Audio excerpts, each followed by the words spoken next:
Does it really enhance transmissibility as has been suggested? Does it really prevent antibodies from binding? These are still questions that scientists are hopefully going to answer in the coming weeks.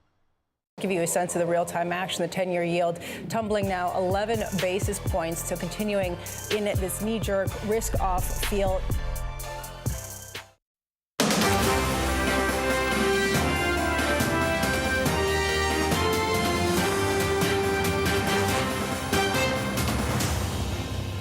From Bloomberg World Headquarters in New York to our TV and radio audiences worldwide, I'm David Weston. This is special coverage of the Georgia Senate runoff, which will decide which party controls the United States Senate for the next 2 years.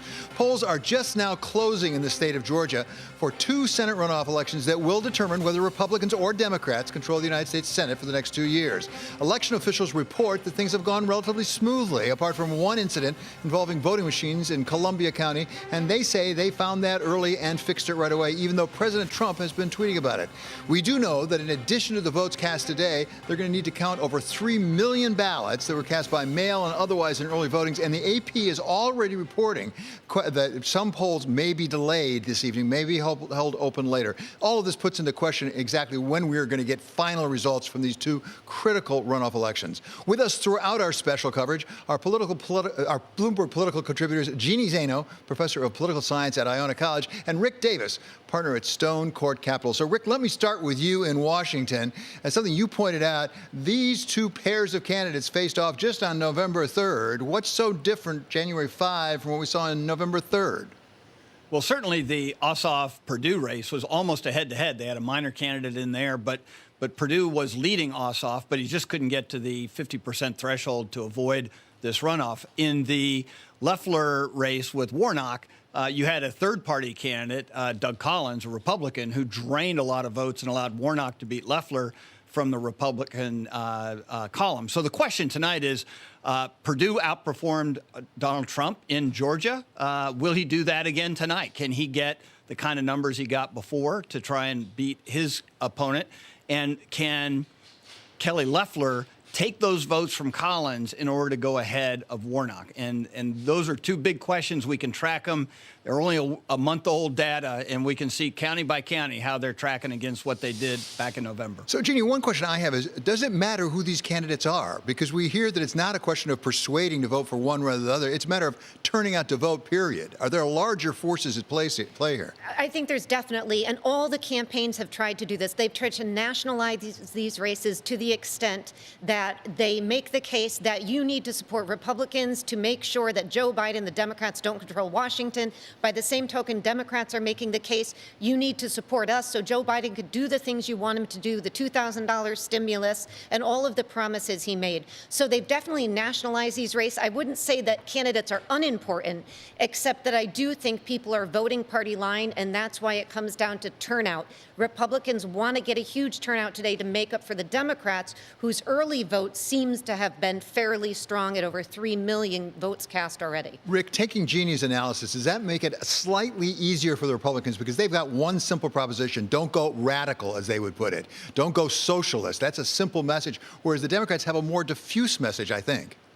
Yeah, I think there's a lot to that. It's been an easier argument for the Republicans to make that you want to have a divided government in the Senate to protect the Democrats from doing radical socialist kind of policies. They've definitely punched through. There's been hundreds of millions of dollars spent on social media and broadcast television and radio in the mails. This is the most expensive Senate races. So arguably, both sides have had their chance to make their claims. Well, let's pick up on that hundreds of millions of dollars. We've been talking about that. Almost $500 million has been spent totally on the Perdue campaign. Are they fighting the last war? Do we have any reason that this is actually making a difference down in Georgia? It's astounding. The 2 most expensive Senate races in American history. We were talking today that third in line is way behind at $200 million. Now we have the Perdue-Ossoff at $470. It's astonishing numbers when you think about it. And at a certain point, I think we have to ask, Is this money going to make a difference? We know it's made a difference in terms of negative advertising down there, but we don't know if the people spending the most money are going to win or if it's going to be other forces that get them out there. So, Rick, you're a real pro at this. You've run so many campaigns, including John McCain's campaign for president. What do you think? Do you think this money is being well spent? Is it going to make a difference? No, it's not going to make that much of a difference. You think about it, it's literally almost what we spent in a presidential campaign in 8 months that they have spent in 60 days in one state. So I do think there's overkill. I would be shocked that anybody's numbers in any of these key counties in the state of Georgia are going to be significantly different than what they got 60 days ago in the general election. Okay, Rick Davis and Jeannie Zaino will be staying with us throughout our coverage. Right now, we want to go to Georgia itself. Emily Wilkins, our colleague, is a Bloomberg reporter who has been on the scene in Georgia. Right now, she is at the GOP headquarters for both Senator Kelly Loeffler and David Perdue. So give us a sense, going into the final stages of this campaign, what are the messages these campaigns are really trying to get across? What's the proposition they're giving their voters as they go into the voting polls? Well, the message has continued to be that this is the control of the Senate that's on the line. It'll depend whether Republicans are able to sort of get in and block a little bit of what Democrats want to do in Washington, or whether Joe Biden will really have the power to implement the agenda that he ran and won on in Georgia. And so that's sort of been the big final message. We are here today at the Republicans event. We are expecting Kelly Loeffler to come and speak. David Perdue will not be here in person. He has been in quarantine after being exposed to someone who tested positive for the coronavirus, but he is expected to do a video message. We're not going to see much from the Democrats tonight unless we get an unexpected call, and they're anticipating that this is going to take several days for us to know the results. On there that Kelly Loeffler's decision in the last few hours, really, of this campaign to object to the Electoral College certification tomorrow as it pertains to Georgia, is that resonating with Republican voters down there in the ways that she's hoping it does? Remember, Republican voters down here, a lot of them are very loyal to Trump. They're huge Trump supporters. And Loeffler and Perdue know that. They have run their campaigns very much in step with Trump every step of the way, even when it means that they have to break with other Republican senators. So I don't think it was a huge shock that Loeffler did come out today and say that she would support the Electoral College challenge tomorrow. Perdue has said the same. He's not actually able to vote in that right now because quite technically he's not currently a senator. His term ended on January 3rd. But you have both of them just really continuing with Trump on that point. And it shows the power that Trump still has in the Republican Party, even as he prepares to exit the White House.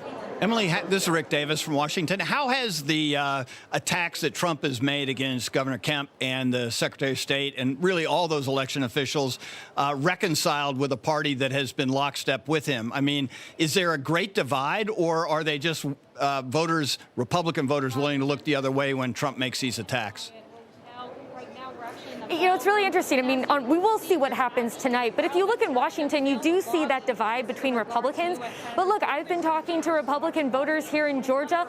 Almost all of them have told me that they do believe that there was fraud in that November 3rd election, despite the fact that we have no credible evidence showing that. And so a lot of them are with Trump in this particular regard. So we'll see what kind of impact that might have. But to a certain extent, Trump and Georgia Republicans are in alignment on that particular point. What about suburban dwellers? Because that's one of the big issues in November 3rd, about how people who live in the suburbs go. What do you detect down there, for example, in Atlanta, where you are? The suburban voters less likely to vote for Republicans than they were in the past? In some cases, yes. I mean, we have seen some counties that were really strong Republican bastions go completely Democratic. They voted for Biden. They voted for the 2 Democratic Senate candidates. And I spoke with one voter today who said that they are not going back to Republicans. There's more diversity in those places. And she says that they will now continue to be solidly Democratic. But at the same point, we do need to point out that there were several tens of thousands of voters who, while they voted for Joe Biden, then went and voted for David Perdue or Kelly Loeffler down ballot. And so those are voters who want to make sure that there's not one party control in Washington. They do think they want to see a balance there. So we do expect them to continue to vote for Republicans. Yeah, terribly important point. Thank you so much to Bloomberg's Emily Wilkins. We'll be checking back in with her throughout the evening. For our view on just what might be at stake for President-elect Biden in the two elections tonight, welcome our chief Washington correspondent, Kevin Cirilli. So, Kevin, give us a view from President-elect Biden's point of view. How much is it really at stake depending on whether he gets 50-50 in the Senate or has a minority?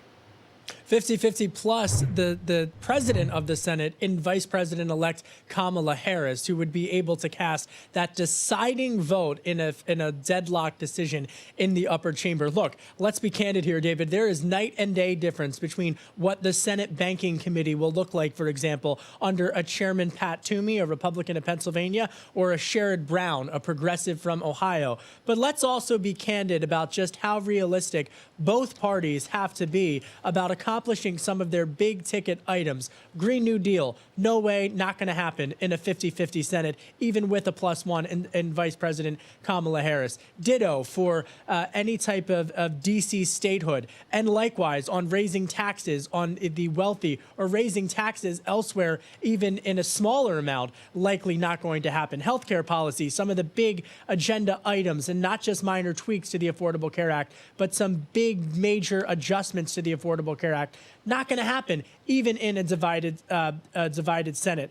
I bring all of this up because if you're outside of Washington trying to price this in for what it means for, yes, Wall Street, but also Main Street, a divided government means traditionally more certainty in the trajectory of policy goals being able to be accomplished. And then just very quickly, David, Senator Loeffler's decision, based on a text I got from a source within the last couple of hours, to go on the Senate floor tomorrow in the electoral certification process will come at a time in which votes are still being counted. Senator Loeffler's campaign knows this. The Republicans and Leader McConnell know this, and they are going to be playing to every local media market in the Peach State while that vote is happening, akin to a playbook that we saw in 2000.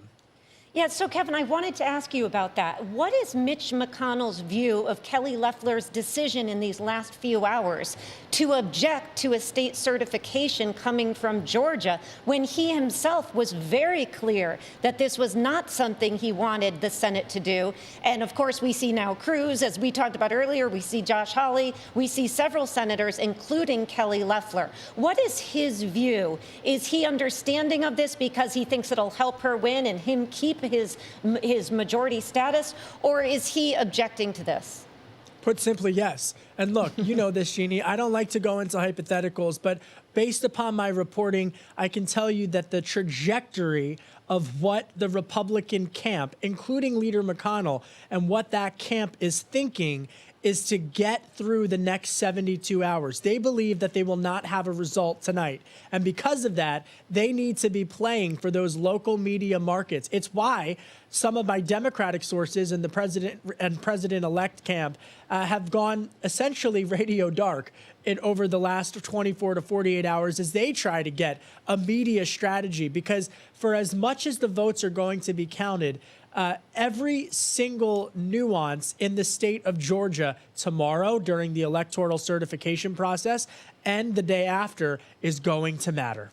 Hey, Kevin, this is Rick. The point you made is a really important one, and there's some good internecine warfare going on in the Senate as a result. Mitch McConnell, the leader, and his deputy, John Thune, have both made it absolutely clear to this group of renegade Republicans headed by Ted Cruz that they will suffer the consequences of their actions if they object to these votes. And realizing, too, that he is the largest super PAC in the United States and have spent hundreds of millions of dollars in these races. How do you think that that's going to play out with Senator Loeffler showing up as now one of the members of the renegade tribe? We won't know until the Iowa caucus 2024. And to be completely candid here, there are 70 million Americans who voted for President Trump, and there are millions of Americans who are having to glean sifting through fake news, for lack of a better word, but also source material, and they're trying to interpret this. And we should note, Rick, and you and I have talked about this before, that Leader McConnell issued in that $2,000 check stimulus a study, a bipartisan commission of the 2020 election results in order, in his camp's argument, to instill confidence in the Democratic, lowercase d, process in the United States. There are a lot of questions that millions of Americans have about this, despite the unfounded allegations that President Trump has raised here. But that confidence in the election is a bipartisan theme that both parties share, but how they are able to do it, we just don't know. And finally, I would just note Senate Homeland Security Committee Chairman Ron Johnson earlier today coming out and saying that should Republicans keep control of the Senate, you can bet that committee is going to take up Leader McConnell on that offer to host a bipartisan commission. Oh, boy, that'll be fun. Thank you so much to Bloomberg Chief Washington Correspondent Kevin Cirilli, who will be with us all evening long. Coming up, more than any other special elections, the two in Georgia today may change the path of economic policy. Larry Summers has set that policy for two prior Democratic administrations, and he's here to tell us what may be at stake tonight. This is special coverage of the Georgia Senate runoff on Bloomberg Television and Radio.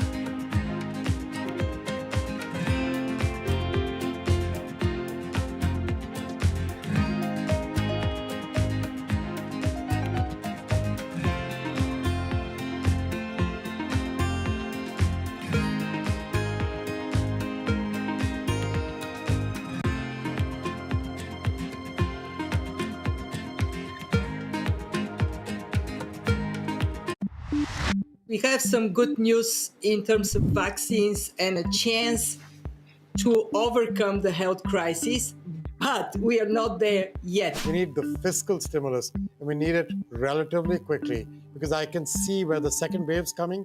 You can see consumer spending beginning to get impacted again. What we need surveillance to be stronger. We need public health measures, because you have no other way at the beginning. This is your best weapon, and you need to use it well.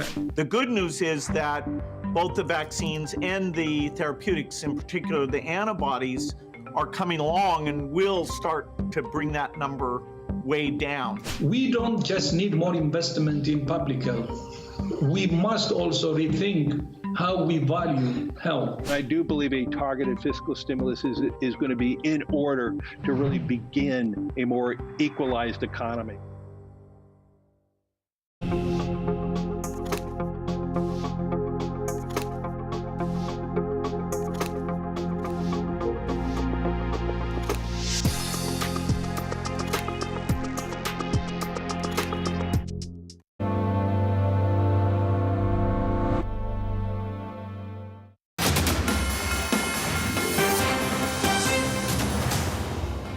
This is special coverage of the Georgia Senate runoff on Bloomberg Television and Radio. I'm David Weston. President-elect Biden called the most recent round of stimulus a, quote, down payment on more aid to come under his administration. But the price tag on any further stimulus could hinge on the outcome of the Georgia runoffs today. For more, we welcome former Treasury Secretary and Wall Street Week contributor Larry Summers. So, Larry, thank you so much for joining us. You've been very bold in saying we need more stimulus. We needed what we have already. We need more. It has to be of a certain type, and you've been very specific about that. But how critical is it, you having served in Washington and having helped get through things like Obamacare, how critical is it that the president has at least 50-50 in the Senate rather than a minority? Look, I think administrations can function more effectively when they've got at least some degree of control of both houses of Congress. It controls ridiculous inquisitorial investigations. It enables nominations and confirmations. It prevents various kinds of harassment. It enables working majorities on the various committees. All of that, I think, makes a big difference. So this is a big night for the Biden administration. But look, David, there are some things that are beyond politics. We are not succeeding with respect to COVID. We failed at testing, we failed at masking, and we're now doing very poorly at vaccinating. We haven't allocated enough money, and we haven't spent the money we have allocated well. Fundamentally, COVID is costing the economy billions of dollars a day. Allocating money to getting testing working better, to getting vaccines of every kind distributed to every place, so we're not making these excruciating decisions about who should get it, getting the right kind of PPE distributed, all of that is essential and is first order and is actually more important for stimulating the economy than so-called stimulus. And so that needs to be a first priority, however this election turns out. And in all honesty, when we were fighting World War II, there weren't Democratic and Republican priorities. And when we're fighting COVID, I don't understand really why there should be Democratic and Republican priorities. It can't make sense that this is a moment when we're slashing the ability of state and local governments to serve people and to meet basic education and healthcare expenses. That can't be a sensible priority. It is a very sad commentary on our political system, and maybe it's even a very sad commentary on our electorate when people are putting relief for the poor, support for state and local government, healthcare and educational and security expenditures, and money for vaccination and testing. When anybody is suggesting that that is somehow a lower priority than just sending checks to everybody, that is a very sad commentary on our political process.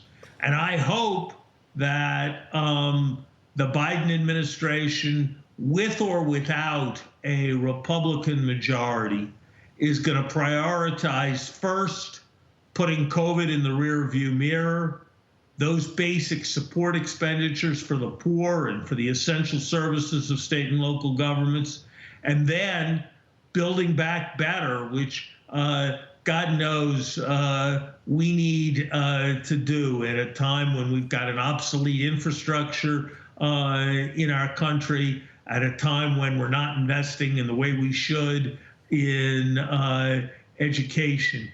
That's one way we're not investing in the way we should in science, and as a consequence, we're in danger of falling behind China. That's what's at stake. And I think we've got a better chance of getting it if he's got a working degree of control in the Congress. And I just add one other thing. It's totally understandable that we are preoccupied right now by what's happening in our country. But we learned something very powerful in the last few days.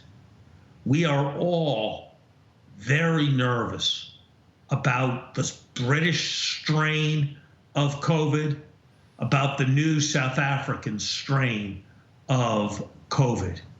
That teaches us that lethal mutation, and I don't think the mutations that we've had so far, they're very serious, but they're not devastating. But the next one might be devastating. Right. And it can come from anywhere. And that's why we've got a stake in a global effort to contain this thing. And that means the United States needs to go back to its traditional leadership role in addressing global problems. This isn't a case where we can win and somebody else can lose.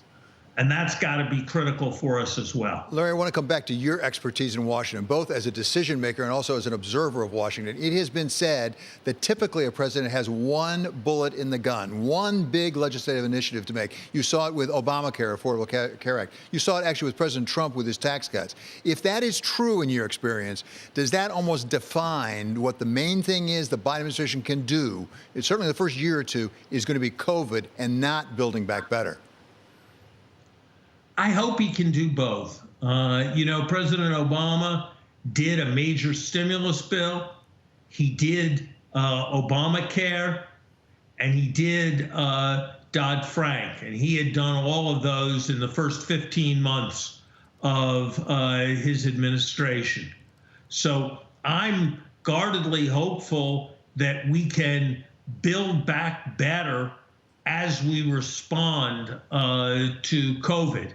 But that's not going to be nearly as easy if tonight doesn't work out the right way for the Democrats. And frankly, it's not going to be nearly as easy if anybody's investing political capital in the $2,000 checks, which really aren't a priority either for COVID or for building back. Let's target relief at the poor. Absolutely. Let's target relief at people who are out of work and who have to stay home because of COVID.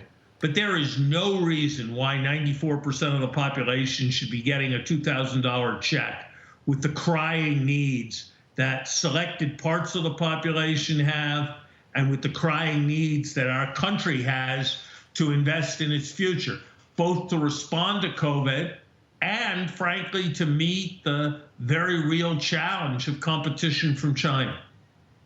Okay, thank you so much for spending some time with us. It was very important to talk with you. That's Wall Street Week contributor, former Treasury Secretary Larry Summers of Harvard. Thanks a lot, Larry.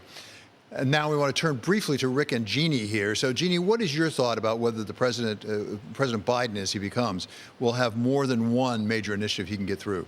I think it's very tough in this environment to imagine he gets a big package through. And I agree with Larry. We hope he is able to do both the stimulus and to engage in this Build Back Better campaign.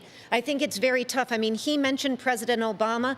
President Obama would have had a bigger majority. And even in that case, the stimulus bill he was able to get through, he had a compromise on that. It wasn't nearly as big as he or most economists thought it should be. So I'd like to be optimistic, but I have to say, I'm not sure, even if if the Democrats take the Senate tonight, if he'll be able to do all that. Rick, you've been around Washington a long time. What do you think? Well, I think that, that you can be a little counterintuitive here. Everyone has been focused on these Republicans who have been opposing Trump in the Senate, but they haven't really focused on the fact that if this becomes a 50-50 Senate, people like Joe Manchin, who are conservative Democrats, are going to have an enormous amount of power if they choose to side against a liberal policy that then leader Schumer might promote and side with Republicans. It's just a one-vote margin at that point.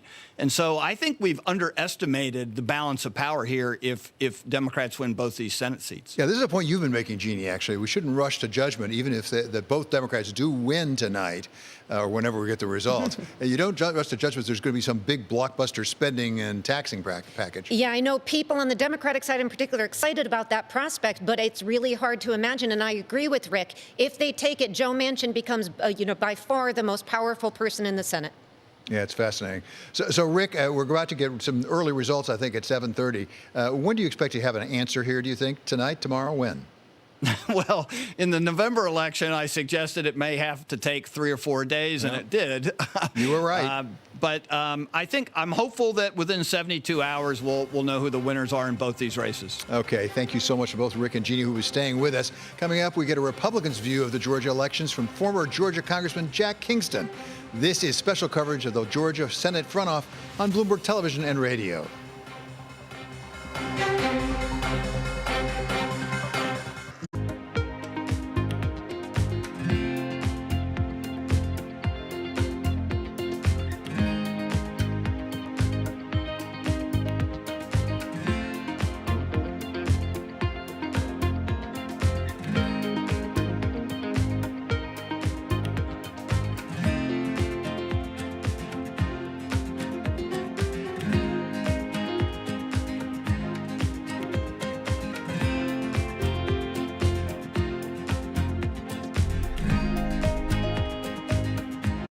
Chinese brands now account for 7 of the country's top 10 cosmetics lines, up from just 3 in 2017.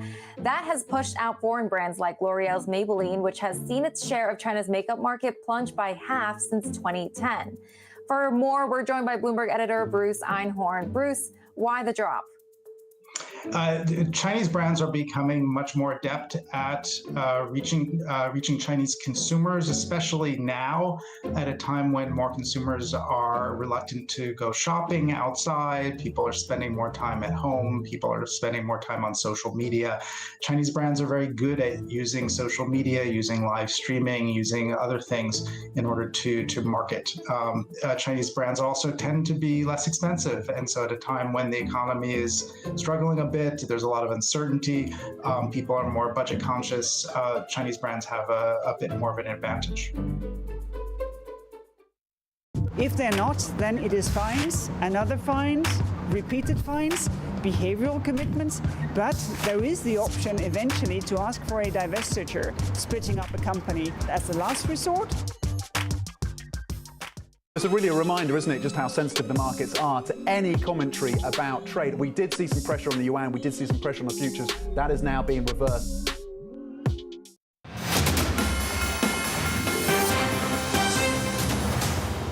This is special coverage of the Georgia Senate runoff on Bloomberg Television and Radio. I'm David Weston. It's 7:30 Eastern time now. Polls closed about a half an hour ago in most of Georgia. Some early results are trickling in. I have to warn you, these are early. It's like 3%. We shouldn't pay any attention to these, but you can't resist it, sort of getting some sense. Thus far, Democrats Ossoff and Warnock are leading with only about 6% of expected vote has been counted. Rick Davis and Jeannie Zaino are with us throughout our coverage. So, Rick, forgive me. I couldn't resist it. It's sort of like catnip. But you would be the first to say, boy, that doesn't tell you much anything, right? Yeah, remember you have over 3 million votes already cast that aren't even haven't even started being counted. So this is fool's gold right now, but it is always fun to talk about it. Exactly. So you have anything to say about Democrats and Republicans tonight in Georgia? Not at this point. I agree with you. It's fun, but we have to be cautious. It's a smart woman. Okay, so let's get back to markets. Markets have been watching the Georgia runoff election since November 3rd. So how are they positioned going into these elections today? For some answers, we welcome now our colleague Alex Steele, anchor of Bloomberg Markets. Well, markets are pretty quiet right now, too. Futures not really doing a whole lot. But the last couple days have been really interesting in terms of what we can learn of the price action. So I want to start off with volatility because traders, investors are definitely putting on some protection tips into this election. So this is implied volatility versus historical volatility. The higher it goes, the higher implied volatility goes. You can see here it's almost 2.5 times more than what we see on a historical basis. It just means there's a lot of jitters. There's a lot of fear within the market. So where in the market? The VIX tracks obviously stocks, but take a look at, say, volatility for treasuries and volatility for the FX market. And this is a historical. This goes all the way back. This is the max chart. And what you want to pay attention to is the white line because that's the VIX. The yellow line is what you're seeing with FX vol, and the blue line is bond volatility. They're pretty much going nowhere. If you have the Fed holding yields steady, the real anxiety is going to be felt within the stock market. So what does that mean? Well, John Stolfus of Oppenheimer spoke to you, David, earlier today and talked about you could see a 6 to 10% sell-off if you see a Democratic wave. How much more can you spend? How much more can people pay in taxes? We think the market could be upset. We have seen an increased sensitivity to politics within the market over the last year or two, which has been marked. But that said, ultimately, David, it's going to be the economy that will tell us what happens. Now, traditionally, you think, oh, divided government's going to be good because nothing's really going to happen. Well, DataTrek research shows that's actually not really the case. This chart shows the return for the S&P when you've been in Republican control versus Democratic control. And in both of those instances, you've seen an average return of 16 to 14%, beating the overall S&P for when there is a divided government. So you actually do better on the S&P returns if you have one party ruling Congress and the White House.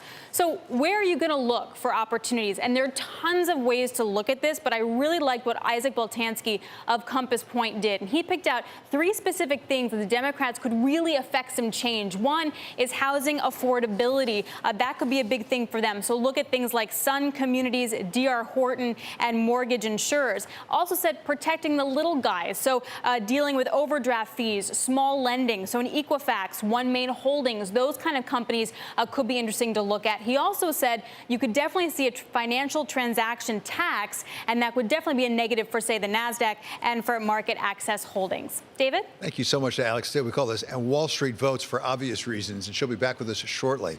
Every election turns on some key counties. Greg Giroux covers elections for Bloomberg, and he's our county expert when it comes to Georgia. So, Greg, what are you watching so far tonight?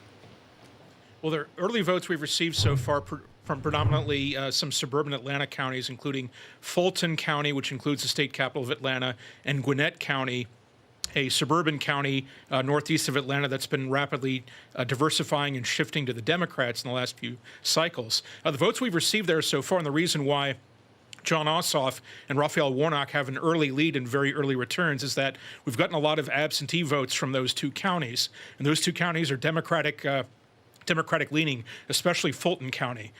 We don't really have full results in any of the 159 counties in Georgia just yet, except for maybe one in southwestern Georgia, Webster County, which is near Plains, where former President Jimmy Carter lives. The Republicans are running about a point or 2 ahead there. I'm also noticing that the candidates are very much running in tandem in the vote total. So, but David Perdue is running a little bit ahead of Kelly Loeffler in Gwinnett and Fulton counties, but I would be surprised if we had a split verdict tonight. So, Greg, you started with some suburban counties, basically, up around Atlanta, some of the big cities.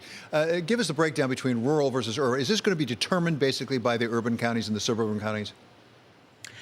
Well, it's a mix of urban, suburban, and rural. The Democratic strongholds are the urban counties. Fulton County, DeKalb County, which is next to Fulton, is a black majority county that's overwhelmingly Democratic. We don't have any votes there yet. Clayton County, another suburban Atlanta county, is black majority. That's south of Atlanta. That's going to be overwhelmingly Democratic.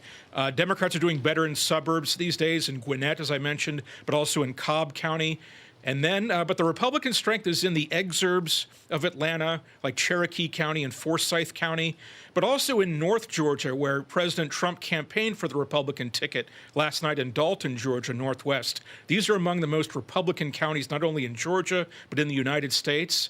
And that's where the Republicans are trying to really rally their base and try and overcome those Democratic deficits in those urban and inner suburban counties near Atlanta. Okay, Greg, thank you so much for that report. That's Bloomberg's Greg Giroux, and we'll keep checking in with Greg throughout the evening. For more on the political state of play in Georgia, welcome now Jack Kingston. He's former Republican congressman from Georgia, a Trump 2020 campaign surrogate, and principal at Squire Patton Boggs. So, Representative, thank you so much for joining us. I'm joined also by Rick Davis and Jeannie Zaino here, our political contributors. So give us your take from your point of view on what's going on in Georgia. What will determine who wins, who loses? Well, you know, it's interesting. Greg was just talking about Webster County. Now, that should be a solid Republican county. Even in early returns, it should show great Republican strength. And if it's not, we got a little bit of a problem. Now, you talked about North Georgia, Dalton, where the president was last night. We need to be bright red there. We can't just win by 60%. We need to win by 68% in those counties, even more than that.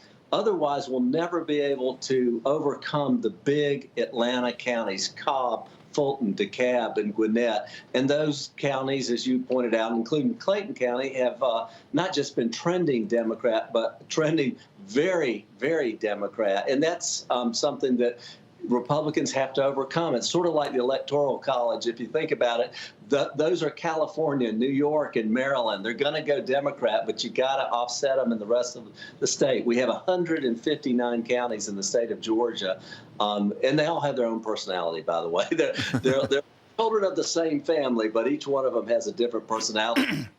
I had the honor of running for the U.S. Senate against David Perdue. I know him very well. I can tell you he's very, very strong. One of the things Greg pointed out is that he's running a point or 2 ahead of Kelly Loeffler. That's what the polls have consistently shown. His name, Perdue, same as his cousin, Sonny Perdue. It's a comfortable household name in the state of Georgia. And so, and plus he's a 6-year incumbent. The voters know him well. So I do think if there is a split, he probably will be the survivor. Yeah. Representative Kingston, it's so good to talk to you. Can you tell us a little bit about what the Republican get out the vote effort has been like in Georgia? We've heard the amount of money that was poured into the state in order to get the base out to vote. How would you describe this effort, say, in comparison to Senate races in the years past? I'd say for both Republican and Democrats, we've had a great effort, probably some of the best efforts we've ever had in the entire state. But unfortunately, I guess as a Republican, I'd give the Democrats an A+. I'd give the Republicans maybe a B+. We've knocked on 4 million doors. We have 8,000 poll monitors. We have a lot of people out there who are involved making phone calls and so forth. The Democrats, though, also have that along with handwritten postcards and letters pouring into the demographics that they need from all over the state and all over the country. They also offer rides to the poll. They help you fill out your absentee ballot application. They make sure they can drive down one block and know exactly who's voted. And I say that in a very complimentary way. It's a high-touch, labor-intensive way of getting votes out, but they have mastered it in the last 4 to 5 years, and the Republican Party has not quite caught up with that, nor have we quite acknowledged it in the way that we need to have the fear of it in our hearts and minds. So we've had a big internal education process going on in the Republican Party. We've done a good job, but I'd say the Dems have done a great job. And I hate to say that as a Republican, but I got to give the Dems credit. Congressman Kingston, this is Rick Davis. I want to go back to the vote tonight. And you are an expert. You ran against Perdue in a runoff. And you mentioned that he's got great, sort of family name ID. But I'm trying to get my head around the idea that anybody would vote for Perdue and wouldn't vote also for Loeffler. 91% in the general election voted straight ticket, both parties. And so there's a very narrow band. Where would you look for, in what county, what kind of voter would actually vote for Perdue and potentially not vote in the other race or vote for Warnock? What kind of voter is that? Well, Rick, you know the term 4x4 voter, somebody who's voted in 4 out of the Four times out of 4 times for the Republican or the Democrat. Yes, sir. I've turned out a lot of those voters over my life, and they're the ones you love. Yes, they're the ones you love, but there's also those ones who are the 2x4 voters who are a lot harder to pin down. And they might not like one comment somebody says, and then they go a different direction. Raphael Warnock has a very radical philosophy in terms of, I'd say he's a big national liberal, but his campaign ads, he's tried to appeal to people on a personal level. He said, I love puppies. I know I'm going to be attacked, but I'm really not a bad guy. And so voters really do have to like how you vote, but they got to like you personally. And Kelly Loeffler is somebody, she's a businesswoman. She looks at numbers. She's very accomplished. She's a job creator, but she hasn't been in the pulpit every Sunday for the last 10 or 20 years. And somebody who comes from a preaching background, I think just has some sort of a magnetism that we in the business community, and I can include myself because I'm an insurance broker by background, we're not as warm and fuzzy as somebody who every Sunday has to earn his stripes in the pulpit. So, Congressman, there's one person that we've not talked about, and I don't recall him ever saying he loves puppies, at least not public, and that's President Trump. And I really wonder, is President Trump really figuring in this? You mentioned he visited the state just yesterday. Has he figured in at all, particularly in his really undermining the process overall? It's a little hard to say, please go out and vote, but really you shouldn't trust the process. He's made it a little more difficult, a little more confusing. He has great personal following, and the people who like Trump love Trump, and that's very important. You cannot win this election if you're a Republican without having the Trump voters on your team. But at the same time, when the president attacks our governor and somewhat sidelines one of our key political figures because of that, that hurts the unified effort. Also, I know that Kelly and David wanted to finish strong with we got COVID relief passed. Nobody in early mid-December was talking $2,000 versus $600. I mean, not in a major way. The president brought it up. And then once he did that, they were unable to use that as their closing argument because suddenly the COVID package was a bad thing instead of a positive thing. And, you know, it wasn't just about the stimulus checks individual. It was about the logistics of getting medicine. It was about creating more facilities to make the vaccine and so forth. So many things in that COVID package got overlooked because the debate was $2,000 versus $600. And then you had the phone call yesterday or this last weekend. And those things take away from, well, what is it that the Democrats stand for and what is it the Republicans stand for? And how does that affect my family as we sit around the dinner table? And so I can tell you it has been a challenging, vibrant election year from all sides. And then let me mention this. You have so much out-of-state money in here. And this last 2-month period of time, it's estimated something like $300 million have been spent. It's astronomical amount of money. Boy, it's been a real privilege having you here. Thank you very much. I found it very illuminating. That's Jack Kingston. He is former Republican congressman of Georgia. Now, how is President-elect Biden going to deal with Congress, and how different will it be depending on whether the majority is Democrat or Republican?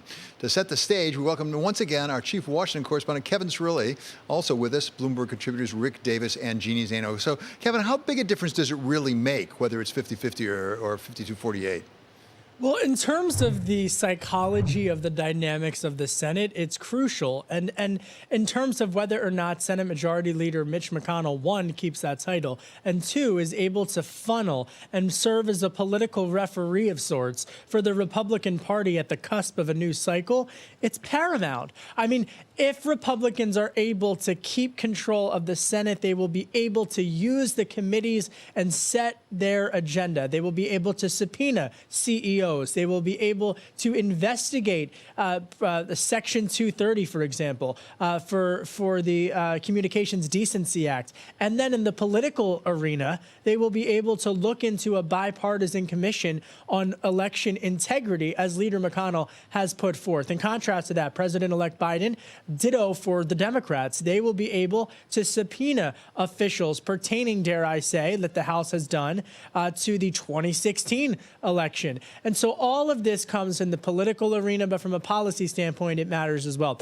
And look, I don't mean to criticize to Jack Kingston, you know, my friend Jack Kingston, who I'm going to politely disagree with him. He said something. I think he's a warm and fuzzy guy, David. I don't know what he's talking about. I think he has that magnetism, but I think where I think Republicans are right now is that there is a large portion of the Republican Party that is looking to move on from the Trump era, and they are much more vocal than they were 2 and obviously 4 years ago. Kevin, great to have you with us. We'll be checking back in with you later on. That's our chief Washington correspondent. He is Kevin Cirilli. We want to turn to somebody now who's had to deal with both Republicans and Democrats as governor of Massachusetts. He is Deval Patrick. And before he was governor of Massachusetts, he worked as the head of the Civil Rights Division under President Clinton. He is now co-chair of American Bridge 21st Century, one of the most influential Democratic super PACs. We welcome him now back to Bloomberg. So, Governor, thank you so much for being with us. Good to be with you, David. Happy New Year. Happy New Year to you, sir. And we have with us Jeannie Zaino and Rick Davis as well.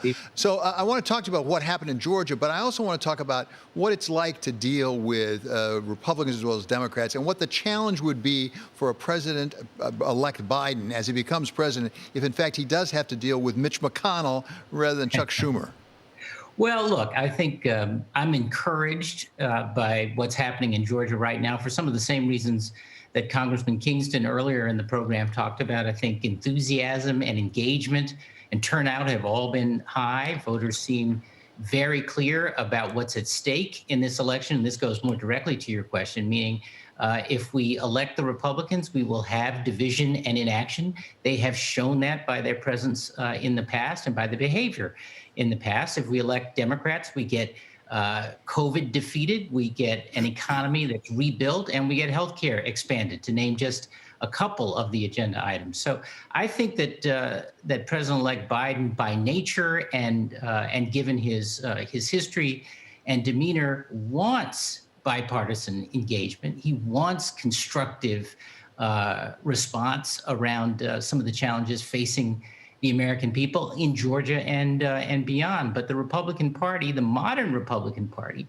under the leadership of Leader McConnell, has shown that they are not interested in that. And I think rather than wait for folks to, as Joe Biden has sometimes said, have their fever broken on the Republican side, he'd like to have Democratic votes to move things that make life better for all Americans everywhere.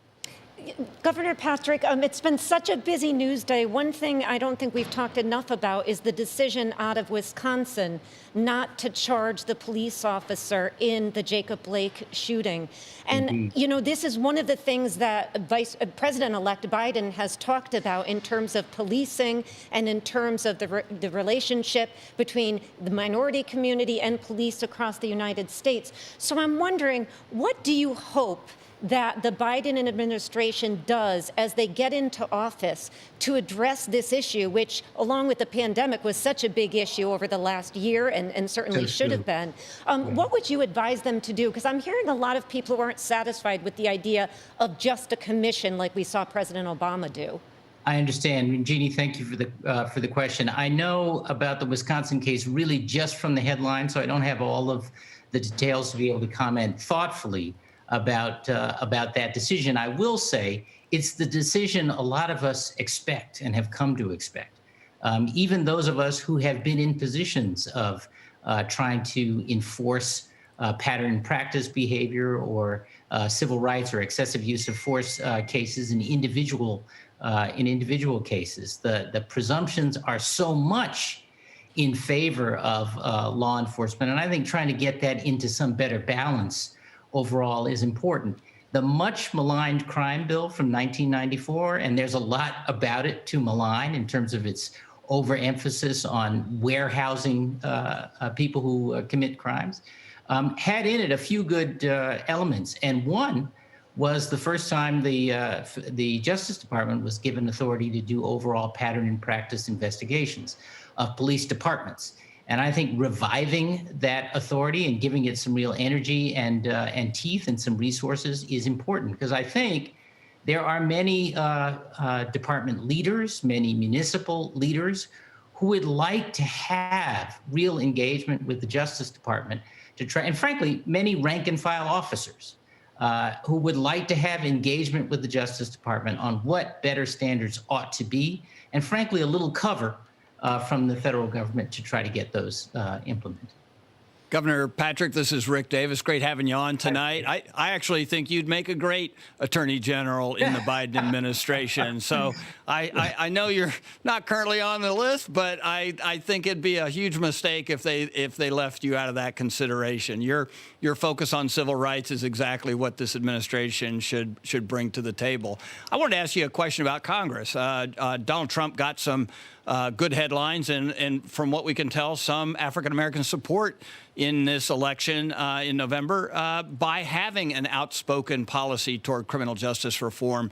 And Republicans supported it. So it may be one of those issues that the Biden administration can get bipartisan action on. Do you see an initiative by the Biden administration incoming to promote a criminal justice reform? I would be so excited to see that. You know, I'm embarrassed to say as a Democrat that most of the action around sentencing reform when I was in office as a governor came from Republican governors, not Democratic governors. And it came from Republican governors, not for reasons of, you know, decency and thoughtfulness necessarily, but about the way in which warehousing criminals was compromising other objectives in a limited budget cycle. I think there is opportunity to rethink criminal justice, in particular sentencing and how we use probation, and move away from this idea that some, an indication of being tough on crime is being harsh and foolish instead of being thoughtful and smart on crime, and how we get the overwhelming majority of people who are in prisons and who will come out one day prepared to re-enter productive life. And I think that's something the Biden administration can and should undertake to do alongside Republicans. Governor Patrick, I'd like to bring us back to Georgia, if I could, and particularly your role with American Bridge 21st Century. We just heard from the Republican former congressman from Georgia, Jack Kingston, who said basically the Democrats are getting an A+ on turning out the vote, and he's sad to say the Republicans are only getting a B+. What have you done that you think has been successful down there in Georgia? I think two things that we've done through American Bridge and in partnership with my own platform, Together Fund. One is that we've been, there's something, what is it, $500 million in the last 2 months have flooded into Georgia, 275,000 political ads. Most of them run in Metro Atlanta. What we've been doing is lifting the voices of rural Georgians in local media markets with their own stories about why they are voting Democratic and encouraging their neighbors and friends to do so. And we've been investing in grassroots organizations in the 2nd Congressional District, for example, down in Southwest Georgia. Groups like 1,000 Women Strong or Black Voters Matter, the same kinds of groups that were allies of and continue to be allies of Stacey Abrams' magnificent initiative, Fair Fight, who've been working over years' time to build relationship, build community with all kinds of people, Black, brown, white, everybody who feel left out and left back, and bringing them into civic engagement and helping them understand that that can also affect political power. And if we win tonight, and I believe we can, I'm encouraged, as I said earlier, it will be in large measure because of the efforts that that organizations like these and citizens like these locally have done. And my hope is it will be an example, win or lose by a little, an example of why it's so important for us to invest in a permanent grassroots infrastructure on the Democratic side. Yeah, and we've been hearing a lot about sort of division in the Republican Party over several things in the news recently, but there's also some division in the Democratic Party. And I'm wondering how much you think this is going to impact Joe Biden as he takes office, the push from the progressives on things like the Green New Deal and the quote unquote defunding the police, for lack of a better term. How much are you hearing in Democratic circles that there's going to be pressure on the Biden administration to make good on some of these progressive promises?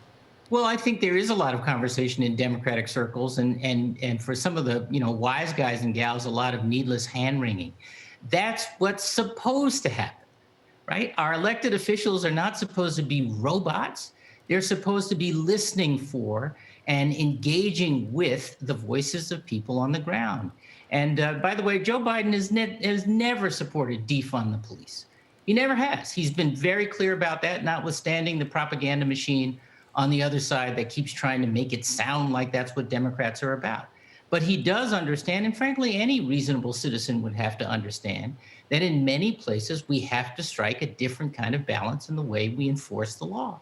And that, the kind of over-policing that an awful lot of communities are experiencing is not only not keeping us safe, but it is also creating needless division between law enforcement and the people they serve. That's just one example. We have communities of all kinds where folks need affordable housing. They need healthcare. They need an expanding economy. And Joe Biden's going to engage, as he should, on all of it. It's always such a treasure to have you on with us. Thank you so much, former Massachusetts Governor Deval Patrick. Coming up, we're going to talk with Liz Ann Saunders of Charles Schwab, as well as former Georgia Governor Roy Barnes. Let's go into more on this special coverage of the Georgia Senate.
This is Bloomberg Best, your weekly review of the most important business news, analysis, and interviews from Bloomberg Television around the world. Ken Burns, welcome to Bloomberg Big Decisions. We have always been a mixture of things.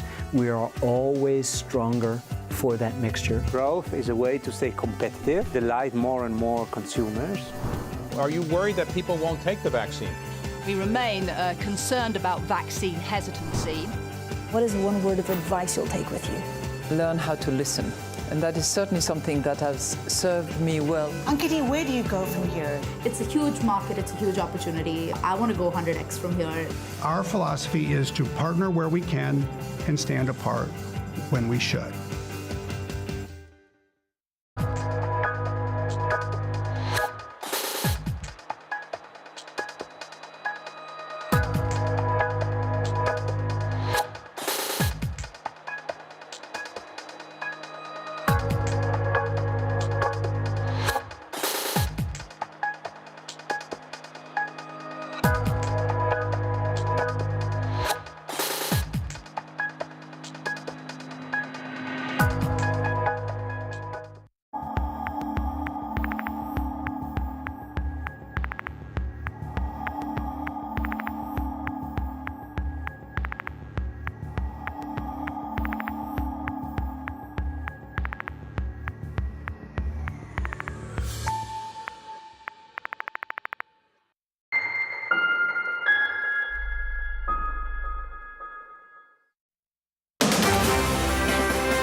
From Bloomberg World Headquarters in New York, welcome to continuing coverage of the Georgia Senate runoff elections, two races that will decide control of the United States Senate. I'm David Weston.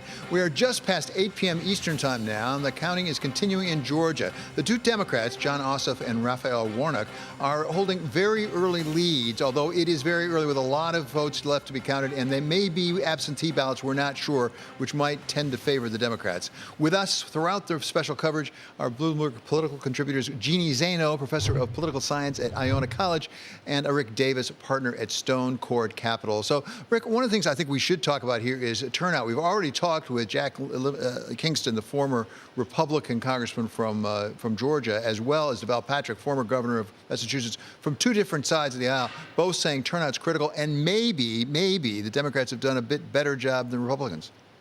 Yeah, I think it's stunning to hear Jack Kingston, an old hand at Georgia politics and someone who really knows the state inside and out politically, say to us that he thought the Democrats have done a much better job of organizing their vote and turning out. This was the most expensive turnout effort in history, $830 million spent by both campaigns, in essence, not really to advocate for the win or loss, but to mobilize their base and their supporters to get out to vote. We saw record voting on the front end of this election for the first month in early balloting, and by all accounts, these counties were swamped with voters today. So it certainly worked. There were a lot of voters that turned out for this campaign, but if the Democrats have a turnout advantage, that could be decisive. Yeah, you know, and I think to Rick's point, one of the big questions for me has to do with these suburbs that we're watching. And we talked today, David, to somebody, and I was asking, you know, are they going to turn back to the Republican Party if Trump is not on the ballot? And what he said was they've been turning blue years before Donald Trump. So I think that's one of the questions we have to keep in mind. Are the suburbs turning blue, or are they just anti-Trump? And I think on the Trump coalition, another big question that we're going to get a little bit of, at least information on when these races are over, is whether the Trump coalition can survive Donald Trump. And I think that's a big question we're looking at. Yeah, it will take us a while to sort that out as a practical matter. But Rick, one of the things that struck me, it surprised me, frankly, is it's not that infrequent you will have two Senate runoff races at the same time. And what is equally surprising is it's almost as likely that they both go the same way as that they split. Yeah, we know that from the general election, data shows us in the post-election surveys that 90+% of the voters voted straight ticket. You know, they voted for Donald Trump and every Republican down the line. Same with the Democrats. They voted for Joe Biden and every Democrat down the line. The era of ticket splitting may have become over. And so if this election mirrors that, it's really basically like having the Republican on a ballot and a Democratic on a ballot, and all the voters migrate to those two items. Okay, Rick Davis and Jeannie Zaino will both be staying with us. Right now, we're going to go back down to Georgia to GOP headquarters for Senators Kelly Loeffler and David Perdue, and we have our correspondent, our colleague, Emily Wilkins, reporting for us. So, Emily, what is going on right now down there at the big hotel? I guess it's in Buck. Yes, we are waiting for Kelly Loeffler to come. Supporters are beginning to fill up the space. Luckily, many of them are wearing masks. Loeffler is expected to talk to individuals later tonight. We're not going to see an in-person appearance from David Perdue because he has been in quarantine for the last several days after coming into contact with someone who tested positive for the coronavirus. But we expect to hear a video from him tonight. And as far as what we know, that still remains to be seen. We've only seen about 3% of the vote come in at this point. It's too soon to make any calls, and we're still not expecting to know tonight who will win the election. Emily, this is Rick Davis. Is it your expectation that Senator Loeffler will actually announce a victory tonight, or are you getting any indications from her team as to what her message is going to be? We don't really think that any candidate's going to be able to announce a victory tonight, simply because there are so many absentee ballots that need to be counted, and that's just going to take time. But, Kelly Loeffler can still energize and motivate people. She can still speak out. I mean, she has already made several statements, in particular about the Electoral College process tomorrow that will be going on in Congress. She has urged other lawmakers to go ahead and oppose approving some of those electoral votes from various states. That's potentially something she could discuss tomorrow before the process begins on Wednesday. Okay, thank you so much to Bloomberg's Emily Wilkins for that report from Georgia. Even as control of the Senate hangs in the balance, Congress is gearing up to count Electoral College votes tomorrow to affirm President-elect Biden's victory. But objections from a few Republican senators to prolong the process are expected. For more, we welcome now Bloomberg's Anna Edgerton. So, Anna, we have tonight this election in Georgia. Tomorrow, we've got another drama playing out in Washington in all likelihood. Yeah, that's right. And, we were expecting it to be a bit of a crazy week anyway. And then we had Republicans in the House and Senate saying that they were going to challenge the Electoral College count tomorrow. So that's just going to prolong what will ultimately be inevitable, that Joe Biden will be inaugurated as president on January 20th. Yeah, Anna, I had heard, and I wonder if you had heard this, that the Sergeant at Arms had actually issued a letter to members asking them, for fear out of their safety and potential violence in Washington, D.C. tomorrow, to use the tunnels on their way in. Have you been hearing talk about this? We understand, of course, that the president is tweeting that he'll be speaking at the protest tomorrow, and we understand the protesters are out in D.C. Yeah, that's right. And, there are tunnels that go between the House and Senate office buildings and the Capitol. So when members go from their offices to the Capitol building, they can either walk above ground, through the doors, or they can walk below ground through the tunnels. And reporters and staff members also have access to those.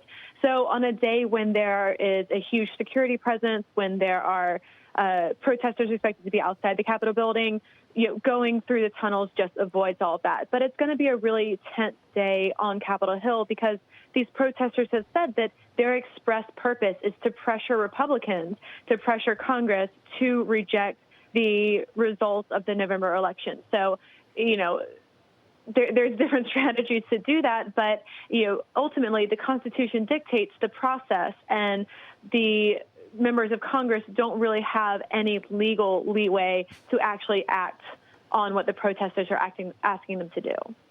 Anna, this is Rick Davis. I know it's mostly in the past been a ceremonial moment when these electoral votes are opened and announced. And with these protests that are expected both outside and inside the joint session of Congress, it's going to delay that process. What is your best sense from the leadership that you're talking to as to how this will unfold tomorrow? I mean, when will we know tomorrow night sometime that that we've actually got a final process in the presidential ballot while we're still counting votes in Georgia?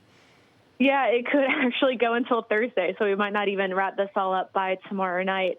So the Republicans who have said they're going to raise objections have mentioned 3 states specifically: Arizona, Georgia, and I believe the other one was Wisconsin. So since Arizona is the 3rd state in the alphabet, the first objection will come pretty early on after they begin at 1 p.m. because they announce all of the states alphabetically. So House members have said there are as many as 6 states that they would like to contest.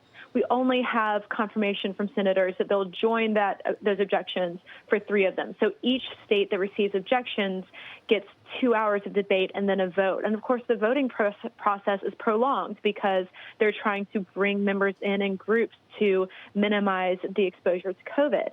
So it's going to be a long process depending on how many objections we get. It could take 6 hours. It could take 12 hours. If we get more objections, it could even be longer than that. No, Thursday, really? Is that possible? I guess it is. Yeah. Okay, if you say so, Anna. Thank you so much to Bloomberg's Anna Edgerton. Coming up, we look at how the markets will react depending on which party controls the Senate. This is special coverage of the Georgia Senate runoff on Bloomberg Television and Radio.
This is special coverage of the Georgia Senate runoff races on Bloomberg Television and Radio. I'm David Weston. As of right now, about 28% of the vote has been counted, and the 2 Democratic candidates have a somewhat narrow lead over the 2 Republicans, but we still have a very long way to go. We'll keep you apprised as we get more votes counted.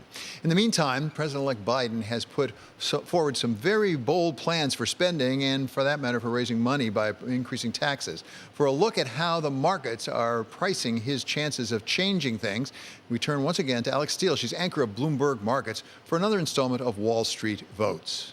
Well, David, the early read is if you take a look at 10-year yields, by the way, they are moving higher, 96 basis points. It seems like a Democratic lean. That's the early Wall Street read.